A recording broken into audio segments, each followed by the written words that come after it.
Администрацијата од Скопје да се пресели во 10 градови низ земјата и да се изградат сите магистрални и регионални патишта.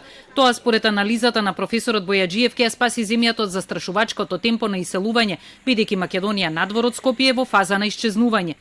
Во моментот во државата живеат 1,5 милиони луѓе, рече тој. Позитивен природен прираст има само во Скопје, а бројот на ученици се намалува за 2,5% годишно.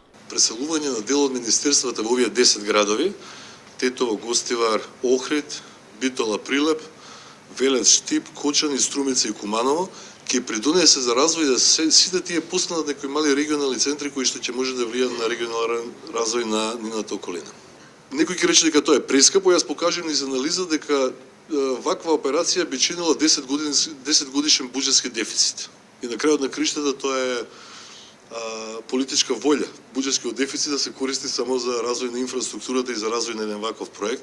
Темелни анализи се нужно потребни, велат академиците, но скептични се дека со преселба на администрацијата ќе се спречи иселувањето. Според нив потребно е преиспитување на децентрализацијата, бидејќи разликите во степенот на развиеност на регионите се драстични.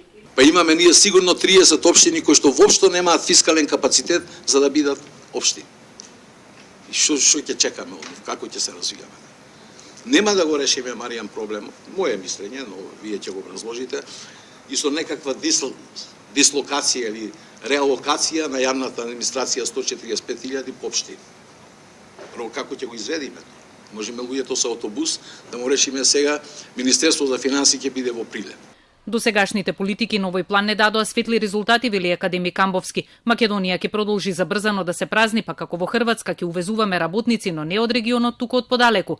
Според него состојбите тешко ќе се вратат во нормала и затоа е потребно демегаполизација на Скопје. Сме го направиле Скопје атрактивно и сосема е природна реакцијата на луѓето да трчаат по Скопје, не баре како муви кои ќе трчаат на медот за да нешто.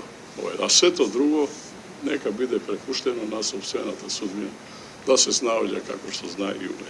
Со 336 жители на километар квадратен, Скопје е најгусто населен град наспроти 39 жители во Вардарскиот регион. Скопскиот регион зафаќа 7,3% од територијата, во него живее 30% од населението. Бруто домашниот производ е за 43% повисок од просечниот во државата, а во Полошкиот тој е за 34% понизок.